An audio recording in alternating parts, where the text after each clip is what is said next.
아가서 말씀인데, 아가서는 구약성경 39권 중에 22권째, 그리고 욥기, 시편, 잠언, 전도, 아가 이 5권은 지혜문학시라고 그러면 지혜문학시. 굉장히 쉬운 듯하지만 어렵습니다. 되게. 여러분 아가서를 우리가 볼 때 몇 개 이렇게 나오지 않거든요. 오늘 설교 제목이 어렵습니다. 쉴 하시림 돼 있죠. 쉴 하시림.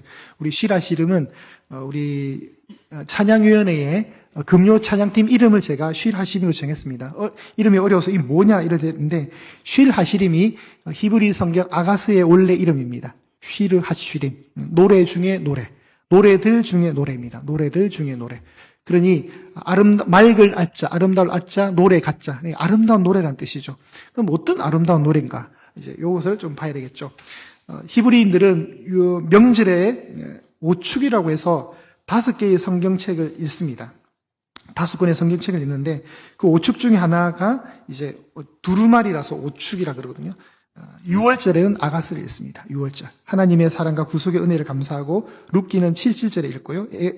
예레미야 애가는 앞비월 9월 9일에 읽고 전도서는 초막절에 했습니다. 그리고 우리가 작년에 우리 에스더서 강해를 했잖아요. 그때 이제 불임절이 만들어지거든요. 이 불임절날 에스더서를 낭독합니다. 그런데 6월절은 우리로 말하면 이제 독립기념일, 그러니까 뭐죠 이게 광복절 이런 뜻이거든요. 400년간 애굽의 고통 속에서 출애굽했을 때 하나님이 이제 어린 양의 피를 문설주에 발라서 그 피를 보면 하나님이 죽음의 사자를 그냥 비켜가게 하는, 넘어가게 하는 그런 의미를 담고 있는 6월절 속에 왜 아가스가 읽는다 이거죠. 이게 6월절에는 아가스를 읽는 게 사실 좀 와닿지 않거든요. 많은 성경 중에 왜 아가스를 읽느냐? 이게 조금 이제 어렵습니다. 그런데 히브리인들이 이렇게 정할 때는 이유가 있거든요. 아가스는 노래들 중에 노래라는 별명을 가지고 있고 구약 성경의 지혜 문학에 속하는 책이고 사랑과 결혼 그리고 하나님과 그 백성 간의 관계를 비유적으로 표현한 책입니다. 두 번째, 아가스는 남녀 간의 사랑 이야기도 표현되지만 단순히 연애의 시가 아니라 하나님과 당신의 백성인 교회, 정확하게 말하면 예수님과 교회를 상징적으로 영적으로 묶어서도 설명이 가능하고요. 여기에 등장하는 인물이 있습니다. 신랑, 신부, 예루살렘 여인들이 있습니다. 신랑은 이 아가서의 저자인 솔로몬 왕으로 해석이 되고요. 이것은 장차 예수님으로 묘사가 됩니다. 자, 빨리 끊어주시고 지금 바쁘다고 해주십시오. 신부는 술람미 여인, 이 오늘 등장하는 여자 주인공입니다. 술람미 여인이고 하나님의 백성 혹은 교회 공동체를 상징합니다. 그리고 예루살렘 여자들은 관찰자이자 조언자의 역할을 합니다. 이 아가서를 읽게 되면 여러분 쉽지 않거든요. 사실 쉽지 않은데 자 1장 1절에 보십시오. 1장 1절에 솔로몬의 아가라. 솔로몬이 젊은 시절에 솔로몬이 한 1000곡 이상의 노래를 지었거든요. 그 중에 하나의 노래입니다. 솔로몬이 이 노래를 지었는데 2절에 보시면 내게 입맞추기를 원하니 내 사랑이 포도주보다 나음이로다. 이게 이제 솔로몬의 고백입니다. 남자로 대표되는 솔로몬이 이 얘기를 하면 이제 이 얘기를 받아서 신부인 술람미 여인으로 대표되는 신부가 5절에 보시면 예루살렘 딸들아 내가 비록 검으나 아름다우니 이렇게 해서 맞받아치는 거예요. 그러니까 맞받아친다는 말은 좀 싸우는 것 같지만 신랑이 얘기하고 신부가 받아서 얘기하고 신랑이 얘기하고 신부가 받아 얘기하고 그리고 중간에 예루살렘 여인들이 또 얘기를 해요. 그러니까 총 3부류의 사람들이 주고받고 대화를 하면서 8장 끝까지 가는 거예요. 이게 아가스의 내용입니다. 이거를 여러분 잘 이해하시려면 공동체 성경 읽기라고 있습니다. 공동체 성경 읽기. 이 공동체 성경 읽기를 유튜브에서 딱 검색하셔서 아가서 읽기 이렇게 딱 치시면 1장부터 8장까지 사파 그림과 함께 이렇게 읽어주거든요. 그때 이제 남자 성우가 읽어주고 여자 성우가 읽어주는 서로 대화 형식이라는 걸 알 수 있게 돼요. 여기 나오는 이제 솔로몬이 어느 날 왕의 신분을 가지고 백성들이 사는 어떤 삶의 현장에 간 것 같아요. 그런데 그때 술람미 여인을 만나게 됩니다. 이 술람미 여인이 어디에 나오냐면 6장 13절에 한번 보실까요, 여러분? 아가서 6장 13절. 아가서 이 6장 13절에 이 여인이 이름이 노출이 되는데 6장 13절에 돌아오라 술람미 여자야 돌아오고 돌아오라 우리가 너를 보게 하라. 여기서 이제 신부의 이름이 노출이 되는 겁니다. 근데 이 술람미 여인이 예뻤냐? 성경에는 굉장히 예뻤다고 묘사를 합니다. 어느 정도로 예뻤냐면 1장 15절에 가보십시오. 1장 15절에 이제 서로 대화 중에 신랑으로 묘사되는 솔로몬이 이렇게 얘기합니다. 내 사랑아, 너는 어여쁘고 어여쁘도다. 너의 눈이 비둘기 같구나. 여러분 눈 한번 쳐다보세요. 여러분 눈이 비둘기 같아요? 저는 예한교회 와서 딱 두 가지가 정말 싫거든요. 첫 번째가 눈이 정말 싫습니다. 두 번째가 비둘기가 정말 싫어요. 이 온 똥을 싸가지고 정말 저 비둘기라고는 진짜 정말 우리 교육자들은 작년 위임식 전후로 해서 저희가 비둘기와의 전쟁을 선포한 적이 있습니다. 심지어 비비탄 총까지 쏴가지고 자꾸 똥을 싸니까 막 팍 뛰고 뭐 수시로 알을 낳고 막 그래. 재작년에는 진짜 알을 낳았거든요. 우리 집 앞 여기 바로 화단에 알까지 넣고 막 그랬어요. 그러니까 비둘기가 저 너무 싫은 거예요. 근데 성경을 읽다 보니까 그 신부의 눈이 비둘기 같대요. 에이 정말 이러면서 제가 이 좋은 느낌이 안 드는 거예요. 그 많은 새들 중에 왜 저는 별로 안 좋아요. 그런데 이게 사랑의 눈이 멀면은 다 그렇게 보이는 거예요. 그러니까 솔로몬이 민중들이 사는 어떤 그 마을에 가서 한 여인을 발견한 거예요. 그게 이제 성경에서 술람미 여인인데 이 여인에게 그냥 사랑의 눈이 멀어버렸어요, 그냥. 근데 이 여인이 그럼 우리가 볼 때 정말 곱게 자란 사대부 가문의 좋은 여인이냐? 그건 또 아닌 것 같아요. 왜냐하면 오늘 본문 5절입니다. 예루살렘의 딸들아, 내가 비록 뭐 한다고요? 검으나 아름다우니 계달의 장막 같을지라. 계달의 장막은 좋은 의미가 아니거든요. 이게 약간의 비하 발언이에요. 계달의 장막 같을지라도 나는 솔로몬의 휘장 같다는 어떤 자기 스스로의 변호를 하는데 피부 색깔이 까무잡잡한 여인이었습니다. 여러분 최근에 디즈니 영화에 인어공주, 백설공주 이런 시리즈가 있잖아요. 인어공주의 최근에 나온 영화에 인어공주가 흑인으로 돼가지고 이게 좀 약간 문제가 됐었어요. 이게. 그러니까 다양성을 추구하는 최근의 세대 속에 왜 꼭 백인만 되냐 해서 흑인으로 좀 했는데 흥행이 실패했어요, 사실. 그리고 많은 아이들에게 감동 파괴라는 이게 사실 여러분 이게 피부색 가지고 이렇게 인종 전쟁을 하면은 비하 발언이 될 수 있지만 여기에 성경에 보면 그런 거예요. 그러니까 우리가 사실 그래도 피부가 하얀 여인이 더 예쁘잖아요. 우리 상식에서는 우리 피부가 검정색이면 약간 좀 그렇단 말이에요. 약간 이것도 말 잘못하면 안 되는데 하여튼 제가 고발당할 수 있는데 하여튼 제 마음은 그래요. 지금 성경이 그렇게 얘기하고 있으니까. 그러니까 우리가 볼 때는 그렇게 술람미 여인이 외모적으로 압도적인 그런 건 아닌데 그냥 솔로몬이 딱 볼 때 그냥 눈이 멀어버린 거예요. 그냥 그럴 수 있잖아요. 남들은 다 안 예쁘다 해도 내 눈에만 예쁠 수 있잖아요. 그런 느낌이에요. 이건 절대 여러분 인종 그런 거 아니에요. 지금 비하발 나중에 저한테 고소 고발장 날라오도록 하지 마세요. 제 마음은 그렇습니다. 어쨌든 그러니까 이 술람미 여인이 지금 남들이 딱 봐도 누구나 공감하는 미모와 어떤 그런 게 아니란 말이에요. 그리고 또 보면 그녀가 하는 직업이 뭐냐면 포도원직이에요. 포도원직이 6절에 나오거든요. 내가 햇빛에 쬐여서 그무스름 할지라도. 그러니까 피부가 왜 하얗지 않고 검정색이 되었는가를 알 수 있는 거예요. 흘겨보지 말 것은 여기 보시면 가족이 있었는데 오빠들이 많았던 것 같아요. 오빠들이. 그러면 오빠들이 많으면 사랑을 받게 되잖아요. 사실은. 제가 전에 교회에서 제 파트너 전도사님이 오빠가 5명이었어요. 5명. 그리고 6번째 자기가 딸로 태어난 거예요. 그러니까 딸이 갖고 싶어서 계속 딸을 놓기 위해서 열심히 이렇게 한 것 같아요. 본인 말로는 그래요. 근데 이 6번째 막내 딸이 나왔으니까 오빠들이 너무 좋아요. 그래서 그 양반이 저한테 뭐라냐면 자기는 어릴 때 땅을 뒤집은 기억이 없대요. 땅을 뒤집은 기억. 이게 무슨 말인지 아세요, 여러분? 오빠들이 예뻐서 안고 다니고 업고 다니니까 이 사람이 신발을 신고 땅을 디딜 틈이 없었대요. 그만큼 사랑을 많이 받았대요.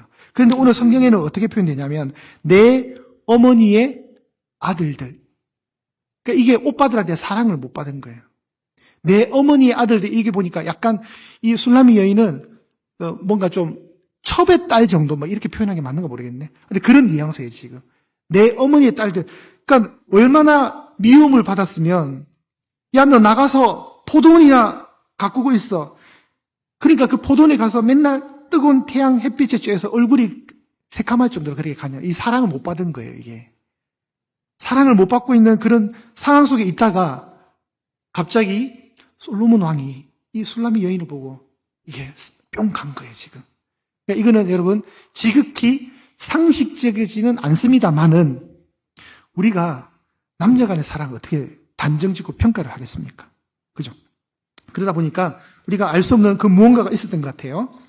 근데 여기에 이제 신랑과 신부가 되는 서로 간의 대화가 막 이렇게 오고 가고 있습니다. 그러다가 오늘 본문인 7장 6절에 가시면 맞죠? 7장 6절에 사랑아 네가 어찌 그리 아름다운지 어찌 그리 화창한지 즐겁게 하는구나. 여기에 뭐 사랑에 관한 표현들이 엄청 많이 나와요. 엄청 많이 나오는데 어쨌든 둘이 굉장히 사랑하고 있다. 이 남녀 간의 사랑이 굉장히 성적으로도 묘사가 잘 되어 있습니다. 그래서 히브리 남자애들, 그 여자아이들은 아가스를 성년이 될 때까지는 뭐 30세까지는 읽지 못하게 하는 금지서가 될 정도로 여기는 굉장히 표현도 진한 게 되게 많아요. 제가 설교 때 이게 할 수 없을 정도로 성적인 묘사도 강하거든요. 그러니까 이 아가스가 이 남녀 간의 사랑을 다루고 있습니다. 그런데 여기서 우리가 끝이 나면 안 되는 거예요. 여기서 아가스가 끝나버리면 아무런 의미가 없습니다. 이게 어디까지 가야 되냐면 예수님과 교회의 이야기까지 가야 돼요. 이게 이제 신약의 관점에서 신약의 렌즈에서 아가스를 바라볼 때에 우리가 새롭게 볼 수 있는 깊이가 있다는 거죠. 인간이 범죄했습니다. 인간이 범죄하면서 창세기 3장 16절에 이런 구절이 나옵니다. 한번 올려주실까요? 3장 16절. 네. 너는 남편을 원하고 남편은 너를 다스릴 것이니라. 이렇게 하니까 여러분 잘 이게 느낌이 없어요. 이거를 세번역 성경으로 하면 이렇게 됩니다. 너는 남편을 원한다 할 때 이 남편을 원한다는 말이 네가 남편을 지배하려고 한다는 뜻이에요. 그리고 남편은 너를 다스릴 것이니라. 이거는 이제 번역이 뭐 똑같죠. 남편은 너를 다스릴 것이다. 이게 이제 공동 번역으로 오면 공동 번역으로 방금 위에 제가 세 번역으로 읽었습니다. 네가 남편을 지배하려고 해도 남편이 너를 다스릴 것이다. 공동 번역은 남편을 마음대로 주무르고 싶겠지만 도리어 남편의 손아귀에 들리라. 이런 표현이 있습니다. 이게 여러분 남녀 간의 사랑이 아담과 하와를 볼 때 범죄하기 이전에는 아무런 문제가 일어나지 않다가 범죄를 딱 하고 나서 우리 안에 죄가 들어오게 되면서 어떻게 갈등이 유발되냐면 여자는 자꾸 남편을 지배하려는 습관이 생긴 거예요. 그리고 남자도 마찬가지입니다. 남자도 만만치 않습니다. 남자도 그 여자를 다스리려고 하는 거예요. 그러니까 이 남녀 간의 이 묘한, 여러분 우리 결혼하신 분도 알겠지만 이 집안에 그런 묘한 기류가 있잖아요. 이 남자들이 좀 참 되게 특이하거든요, 여러분. 돕는 배필이라잖아요. 왜 돕는 배필이냐면 남자가 이 구멍이 많아요, 되게 구멍이. 그러니까 여자가 아내가 그 모든 부분들을 메꿔줘야 돼요. 그럴 때 안정된 십자가의 가족이 완성이 되거든요. 제가 최근에 굉장히 재밌게 본 그 남녀의 어떤 해석 차이를 이렇게 잠깐 짧은 영상을 통해 좀 봤는데 아내가 남편을 볼 때마다 너무 신기한 거예요. 이제 갓 결혼한 신혼 커플인데 마트에 가서 여보 우유를 사와. 만약에 오렌지가 있으면 6개 사와. 이렇게 했거든요. 다시 여러분 잘 들어보세요. 여보 마트에 가서 우유를 사와. 만약에 근데 오렌지가 있다면 6개를 사왔으면 좋겠어. 이렇게 얘기했습니다. 그러면 정상적으로 어떻게 해야 되죠? 우유를 사고 오렌지 6개를 사오면 되잖아요.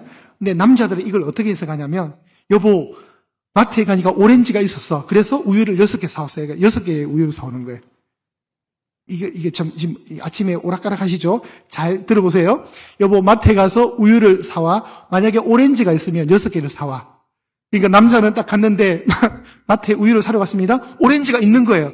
오렌지가 있을 때 우유를 6개 사와라는 걸로 이해를 하는 거예요. 별로 재미없으시는데 여러분 저는 한참 웃었거든요. 이게 바로 저예요. 이게 저란 말이에요. 그러니까 남자도 이게 구멍이 생겨요. 구멍이. 이런 남자의 약점을 통해서 여자들은 어떻게 범죄한 이후에 남자를 자꾸 지배하려고 하는 습관이 생기는 거예요. 남자가 구멍이다 보니까. 허당기가 넘치는 거예요. 자꾸 다스리려 하는 거예요. 그런데 또 남자도 범죄한 이후에 이걸 또 못 견디고 여자를 자꾸 지배하려고 하는 거예요. 사실 가부장적 그런 문화 속에 역사가 그렇게 흘러왔잖아요, 사실은. 근데 요새는 여권이 신장되다 보니까 딱 보면 이게 시대가 그래 된 거예요. 이제 여자가 진짜 남자를 지배하려는 그런 분위기로 많이 가면서 남자들이 점점 설 자리가 없어지면서 나중에 눈만 떠도 뺨을 맞는 뭐 그런 비극적인 이렇게 있잖아요. 왜 아침에 눈 떴냐고 이렇게 뺨을 맞는 그런 비하 발언까지도 듣는 시대가 된 거예요. 그런데 아가스는 이 모든 남녀 간의 사랑이 범죄 이전의 그 모습으로 지향을 하고 있는 거예요. 그리고 이제 이 아가스가 진짜 말하고자 하는 게 뭐냐. 성경은 하나님이 우리의 남편이 된다는 표현이 있거든요. 남편이. 지난번에 한번 본 적이 있는데, 여호와의 말씀이니라 배역한 자들아 돌아오라. 나는 너희 뭐라고요? 남편이다. 근데 이게 이제 신약으로 딱 보면 이렇게 됩니다. 에베소서 말씀 올려주실까요? 에베소서 5장에 그러므로 사람이 부모를 떠나 그 아내와 합하여 그 둘이 한 육체가 될지니 이 비밀이 크도다. 나는 그리스도와 교회에 대하여 말한다. 사도 바울이 지금 이 성경 구절을 인용하면서 신랑과 신부를 어떻게 비유하냐면 신랑은 그리스도고 신부는 교회라고 얘기하는 거예요. 신부는 교회라고. 그런데 신랑은 대단한 분이죠. 왕으로 묘사되는 이 신랑은 예수님이잖아요. 근데 문제는 신부인 여자의 신분입니다. 우리는 굉장히 비천한 신분인 거예요.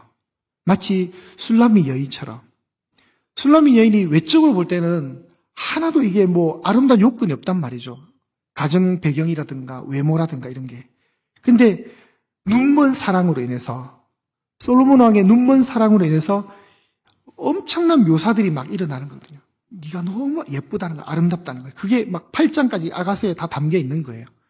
그런데 신약으로 넘어오면 이 신부가 교회 공동체인 우리 스스로가 되는 겁니다. 저와 여러분의 신부예요, 신부. 그런데 우리 모습이 술람미 여인과 똑같은 거예요. 외적인 자격은 좋은 조건이 하나도 없지만 그냥 일방적인 신랑의 눈먼 사랑으로 인해서 우리가 존귀한 자가 되는 거예요. 그러니까 여러분의 가치는 여러분이 판단하는 게 아니에요. 이게 중요합니다. 여러분의 가치가 위축될 수 있잖아요. 나는 왜 이렇게 뭐도 안 되고 나는 왜 이래 부족할까? 그런데 하나님은 여러분을 그렇게 보지 않는다는 거예요. 그래서 여러분의 가치는 여러분이 평가하지 마십시오. 여러분의 가치는 저 위에 계신 분이 평가하는 겁니다. 위에 계시는 분이. 하나님이 여러분을 그렇게 사랑하시는 거예요. 이 성경이 기록되는 이 당시의 문화들과 어떤 세계관들이 있을 거예요. 이게 고대 근동이라 그러거든요. 고대 근동의 신이라 그러면 신은 어떤 존재냐면 무조건 인간이 섬겨야 하는 대상입니다. 그 신은 무서워요, 되게. 잘 보여야 되고. 그래서 인간들이 뭘 준비합니까? 제사를 준비하고 제물을 준비하는 거예요. 신을 달래고 신에게 잘 보여야 되니까. 그런데 우리가 믿는 하나님은 우리를 사랑해 주시는 분인 거예요. 고대 근동의 신들은 인간들을 사랑한다 이런 표현을 안 써요, 여러분. 그냥 무조건 일방적으로 대우를 받아야 되는데 성경에서 말하는 이 이스라엘의 하나님, 우리 하나님은 새 이스라엘 된 교회 공동체를 사랑하시는 거예요. 사랑으로 묘사하는 거예요. 우리 관계를. 자, 이 아가스가 어떤 느낌이냐면, 성전 비유를 한번 들어보겠습니다. 성경에 보면, 시편, 잠언, 잠언서, 전도서, 아가스가 있는데, 이 잠언서는 성전의 마당으로 묘사를 하는 사람들이 있어요. 이 마당은 누구나 올 수 있는 공간이거든요. 이제 전도서는 뭐냐면, 성소, 이제 건물 안으로 들어올 때 성소가 있고 지성소가 있는데 성소로 비유되는 게 전도서예요. 요 속에 이제 인간의 질문이 있는 거죠. 그리고 이제 아가스는 지성소예요, 지성소. 가장 은밀하고 깊이 있는 거예요. 그래서 성경이 이 아가스를 지성소에 빗대는 거예요. 잠언서는 누구나 올 수 있는 성전의 마당을 비유하고, 우리가 흔히 아는 인생의 고뇌와 물음에 관한 어떤 질문들이 진중하게 묻어있는 전도서는 성소로 묘사된다면, 아가스는 지성소예요, 지성소.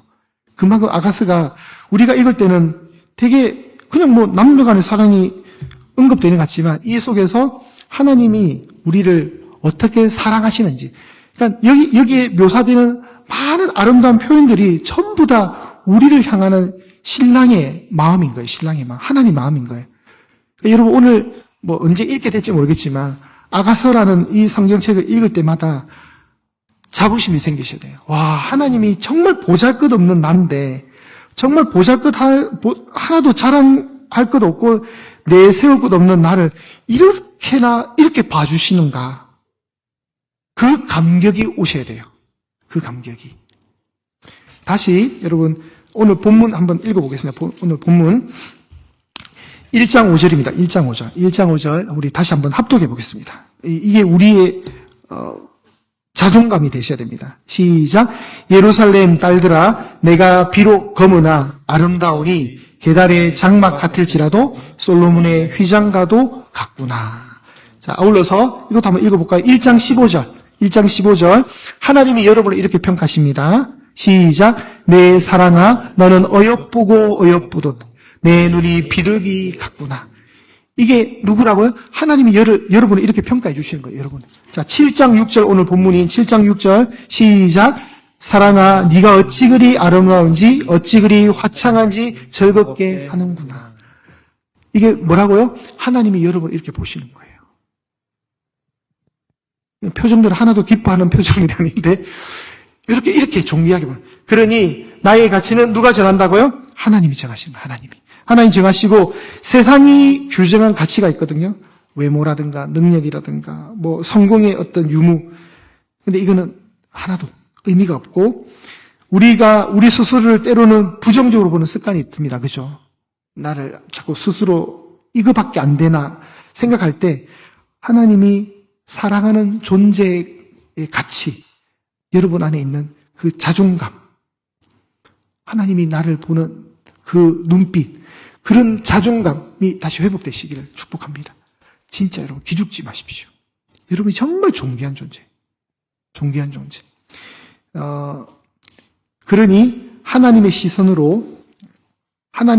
의식하면서 하나님의 시선으로 이해하시고 하나님의 그 눈이 여러분을 보고 있다는 그 따뜻한 햇살의 그 따뜻함이 있잖아요. 그런 어떤 영역들이 여러분 안에 잘 회복될 수 있기를 간절히 축복합니다. 하나님은 여러분을 어떻게 하신다고요? 사랑하십니다. 오늘 이 아침에 이 설교 속에 여러분 안에 이런 영적인 자존감, 신앙적 자존감이 회복되었으면 좋겠습니다. 하나님이 여러분을 끊임없이 지켜주시고 보호하시고 너무 소중하다는 거예요. 한 번씩 세상살이에 지쳐서 여러분이 자존감이 떨어진다면 다시 이 아가서 말씀이 회복되는 밑거름이 될 수 있기를 축복합니다. 기죽지 마십시오, 여러분. 우리가 어떤 존재인가를 다시 되새기며 힘을 얻는 양의 성도님들 되시기를 축복합니다.